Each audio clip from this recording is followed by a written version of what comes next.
São 10 horas e 14 minutos e estamos de volta com Manhã Diversa. A gente fala muito por aqui sobre saúde, né? E hoje a gente vai falar de saúde, mas dos nossos melhores amigos, os nossos pets. Conhecida como doença do carrapato, essa doença causa medo em muitos tutores de cães e gatos e não é à toa, porque é uma infecção que pode ser letal.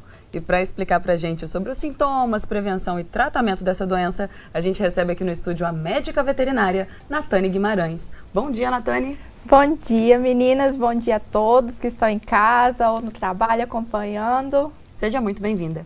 Minha querida, vamos de cara falar sobre essa doença para a gente entender melhor como ela funciona, né? E ver se eu entendi bem. É um parasita que ele infecta o carrapato e o carrapato, através da picada, né, no bichinho, ele infecta o bicho. É dessa forma que acontece? Exatamente. O carrapato, mais conhecido como Rhipcephalus sanguíneos, ele vai ser o vetor dessa doença que pode estar transmitindo a doença do carrapato, que pode ser a erliquiose, né, que é a Ehrlichia canis, ou a babesiose, que são as duas doenças mais comuns, mais encontradas na rotina clínica. E na rotina das clínicas tem tido muitos casos, especialmente em cachorros, né? Por que isso acontece? Existem motivos aí para talvez haver um aumento nesses casos ou por ser mais comum nos cachorros? Então, é mais comumente encontrado em cães, geralmente quando estes animais vão sair para um passeio ou entram em contato com um animal que já está infestado pelo carrapato ou até mesmo em contato com um ambiente que já está infestado com esses carrapatos, né? O carrapato, ele entra em contato com o corpo do animal para fazer o repasto sanguíneo e se esse carrapato estiver com um agente transmissor da doença, ele vai manifestar a doença. E, Natane, esse parasita sanguíneo, ele se aloja, né, no sangue do animal e ele pode se espalhar pelo corpo todo. Quais as consequências disso? As consequências são bastante delicadas. O animal pode apresentar sintomas graves, como febre, apatia, falta de apetite, pode causar insuficiência renal. Em casos mais graves, pode até promover a morte do animal. Então, é uma doença que, quanto antes ela for diagnosticada pelo médico veterinário, mais chances da gente conseguir combater, até mesmo promover a cura do animal.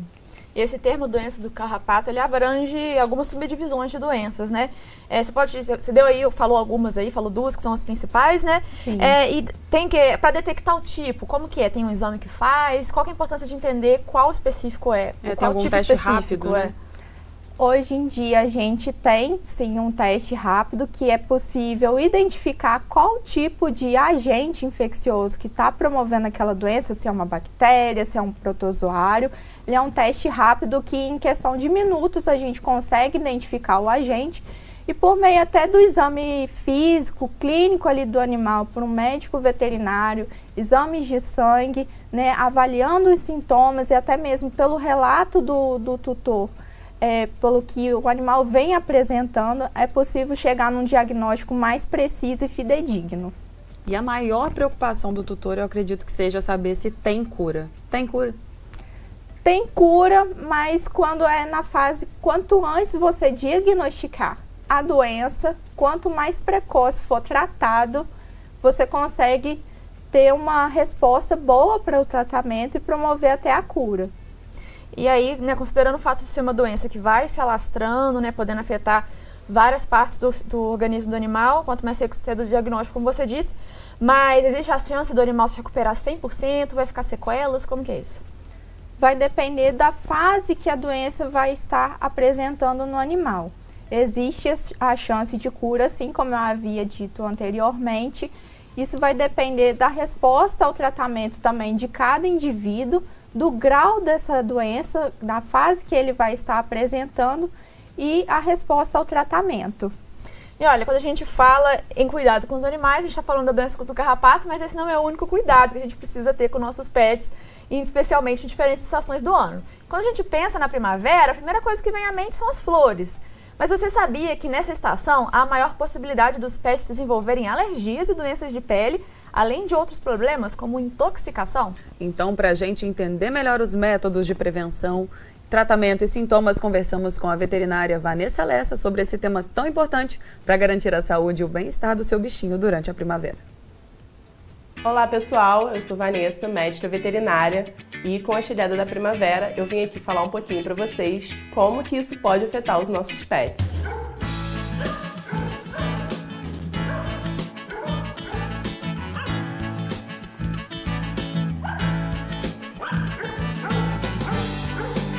Um dos principais problemas que a chegada da primavera pode trazer para os pets, né, são as intoxicações, as alergias e as infestações por pulga e carrapato. As plantas que mais causam problemas nos animais são essas que as pessoas mais têm em casa e muitas vezes não sabem que são tóxicas, né? Que são as... Comigo ninguém pode, né? Essa é clássica e todo mundo sabe, né? Mas as mais comuns, que é samambaia, copo de leite, lírio, espada de São Jorge, costela de Adão, dentre outras, né? O importante é as pessoas, antes de adquirir qualquer planta, verificar se são tóxicas para os seus pets ou não. O importante é, sempre que for adquirir, é dar uma pesquisada ou na internet ou procurar um veterinário de confiança para se informar se aquela planta é tóxica ou não para o seu pet. Alguns dos sintomas da intoxicação é vômito, náusea, a cialorreia, que é aquele babar em excesso, né? Tremores, dor abdominal, é bem clássico, né?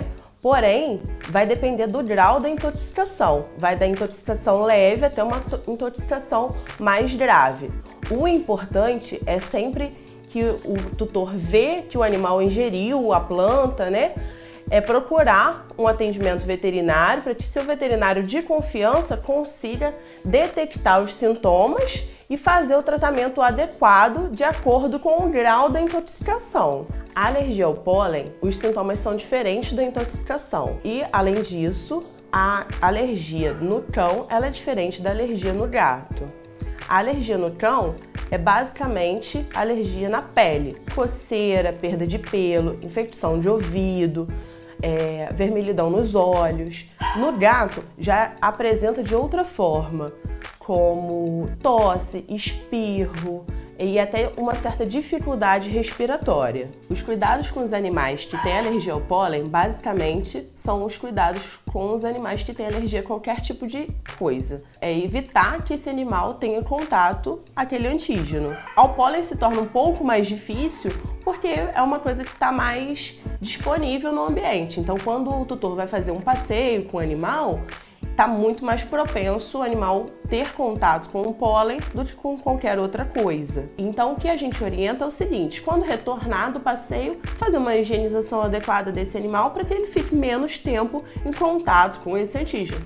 Então, fazer a higienização das patas, do focinho desse animal, que é o que ele mais entra em contato com o chão, né, com o pólen e tudo mais. Nessa época do ano, começa a aumentar muito a temperatura e a umidade favorecem o aparecimento, né, as infestações por pulga e carrapato. Então, acaba que a gente começa a ver com maior frequência essas infestações nos nossos pets, né? Por isso, é importante que os tutores, principalmente nessa época do ano, mantenham o controle mais rigoroso dessas infestações. Hoje em dia tem vários tipos de controle, né, de medicações, tanto de pipeta quanto de medicações via oral, que o tutor pode fazer uso para manter esse controle.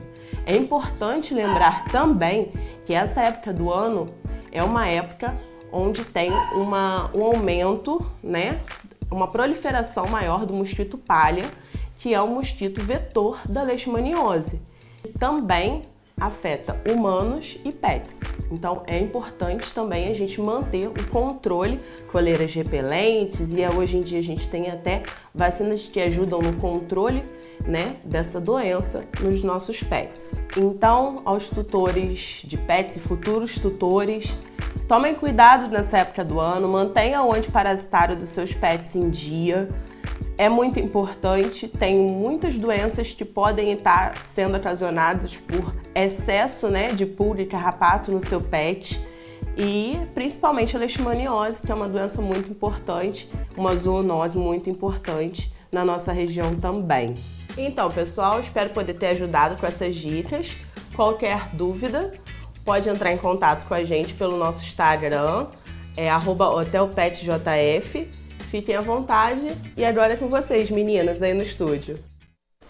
A gente já conversou aqui no estúdio sobre as alergias sazonais que afetam a gente humanos, né? Então é bom saber que os animais também, né, passam por aí, né? Tem diferentes cuidados que precisam ser tidos aí nessa estação, e ela mencionou a questão, né, de haver maior incidência de pulgas e carrapatos nessa época, que tem tudo a ver com o que a gente está falando aqui, que é a doença do carrapato, né? Com certeza. Essa época do ano é de maior incidência dessas doenças justamente por conta da reprodução do vetor, que é o carrapato. Ele costuma se reproduzir durante essa época do ano, por isso a maior incidência e o maior surgimento até nas clínicas de animais com essa doença. E os cuidados, eles independem da época do ano, né, Natânia? Sim. É algo que é atemporal, tem que ser contínuo. Sim.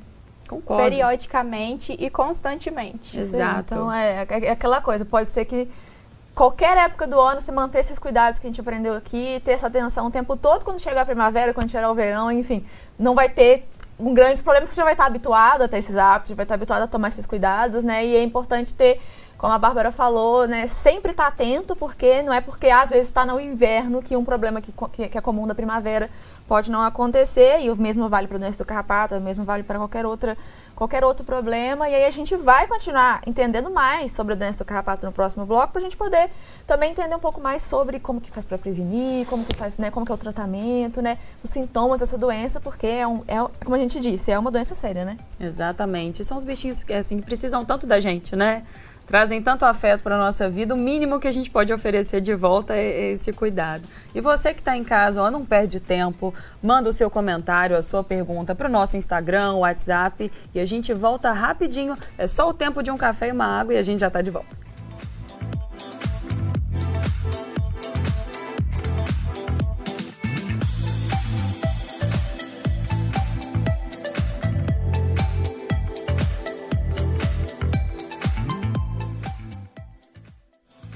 Manhã Diversa está de volta, agora são 10 horas e 28 minutos. De acordo com o IBGE, cerca de 48 milhões de domicílios brasileiros têm algum animal de estimação, número que pode ter aumentado significativamente durante a pandemia, né, Mari?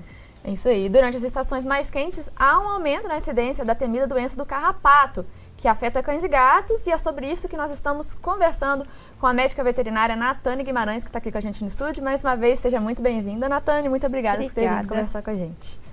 Então, a gente viu aí, né, que é uma doença com uma alta taxa de mortalidade, né, e de fácil contaminação.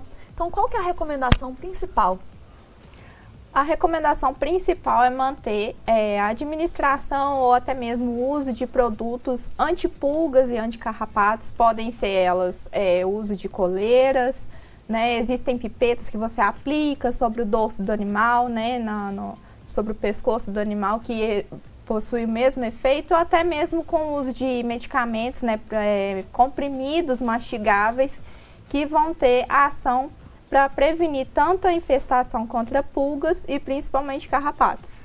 E, Natânia, muitos pets a gente consegue reparar que vão ficando tristes, assim, né, aparentemente depressivos.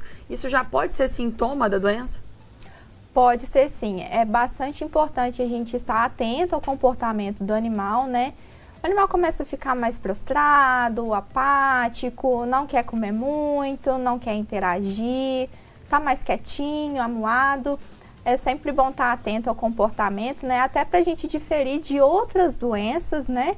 E se tiver qualquer dúvida, com certeza sempre levar ao médico veterinário para conseguir fazer o diagnóstico. E de forma geral, como que é feito o tratamento dessa doença? Geralmente o tratamento é feito à base de antibióticos, né? É um tratamento direcionado para aquela doença e também é oferecido um tratamento de suporte para os sintomas que ele for apresentar. Pode ser um antitérmico, administração de fluidoterapia. Em alguns casos mais graves, pode ser necessário realizar a transfusão de sangue. Ela é bastante recomendada quando o animal já está num quadro mais avançado, num quadro mais grave, apresentando anemia, qualquer alteração de ordem sanguínea.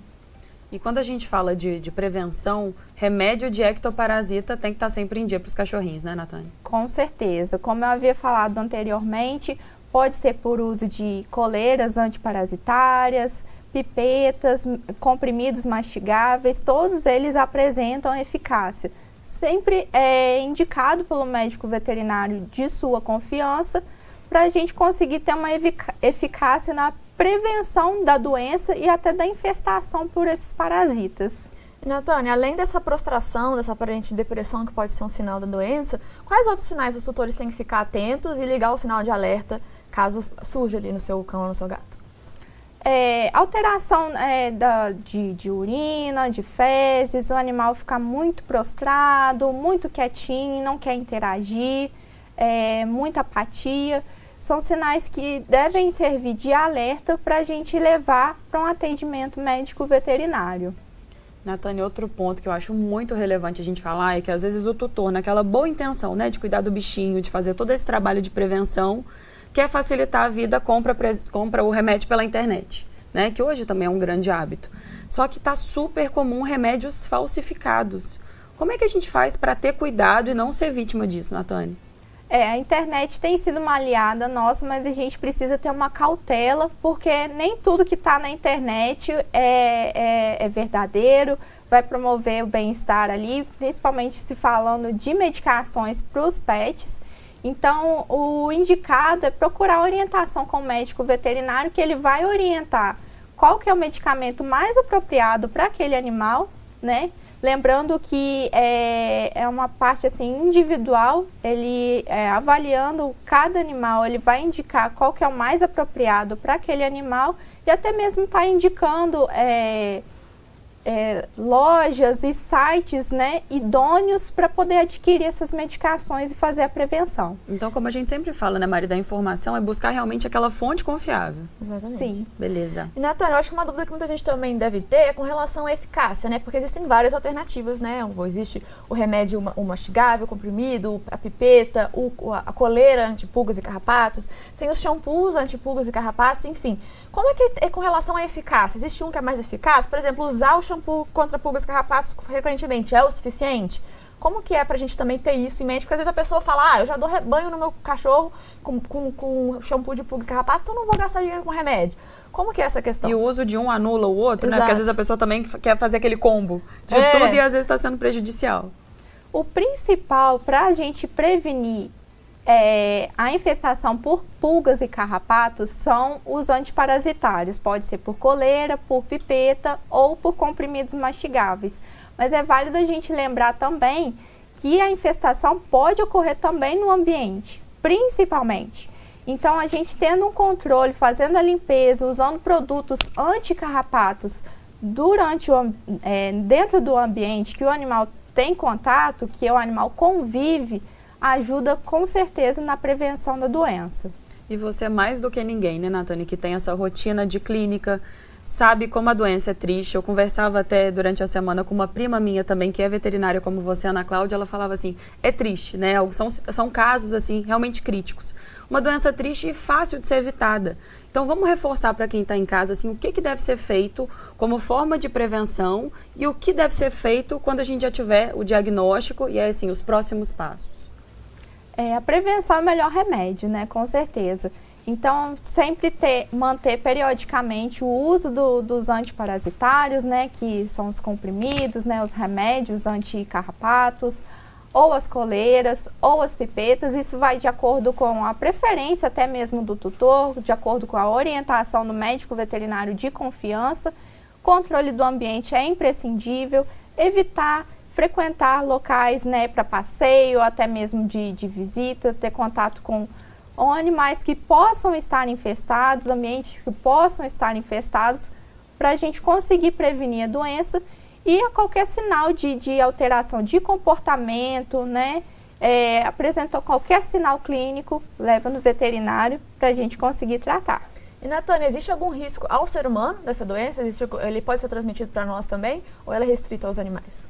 Ela é mais restrita aos animais. Existe até relatos de transmissão, mas é uma taxa muito, muito, muito pequena mesmo. A preocupação maior é com os cães. Excelente, Natane. Ótimo, né, pra gente conseguir trazer esses esclarecimentos e pra galera, como você falou, né, Mari? Ficar sempre de olho, assim, ligar aquele alerta para não esperar chegar a esse ponto, mas se chegar também, buscar esse bom amparo profissional para conseguir, né, resolver tudo da melhor forma possível. É isso aí, a gente tem que ficar de olho porque os nossos animaizinhos, eles não vão vir pra gente falar que tá passando mal. E eles precisam da gente, exatamente, né, a gente tem que ficar de olho porque eles não conseguem se expressar como a gente, né? Então é muito importante ter essa atenção, entender que qualquer sinal que pode parecer, isso daí ele deve ter comido alguma coisa que cai no chão do almoço, né? Deve ter, às vezes, né, lambeu algum negócio que pingou no chão que não devia, e fica tranquilo, falando assim, daqui a pouco passa, e quando vê a situação, às vezes já chega nervoso, às vezes o animal já está com uma doença, seja do carrapato ou com algum outro problema de saúde, mas que, né, que também pode ser grave. Melhor pecar pelo excesso. Exato, melhor pecar pelo excesso. O animal apresentou alguma alteração, alguma, né, diferença no comportamento, ou enfim, no que for, procura um profissional, um médico veterinário, para averiguar, porque é melhor, né, realmente ter a garantia de que realmente não tem nada errado do que ficar depois tendo que lidar com as consequências. Isso. Então, muito obrigada por ter vindo. Obrigada, Jonathan. Eu que agradeço o convite, o carinho, mais uma vez, por ter me chamado. E precisando, pode entrar em contato pelo Instagram, @doutoragamapet, e eu estou à disposição, como sempre. Obrigada. Isso aí, muito obrigada.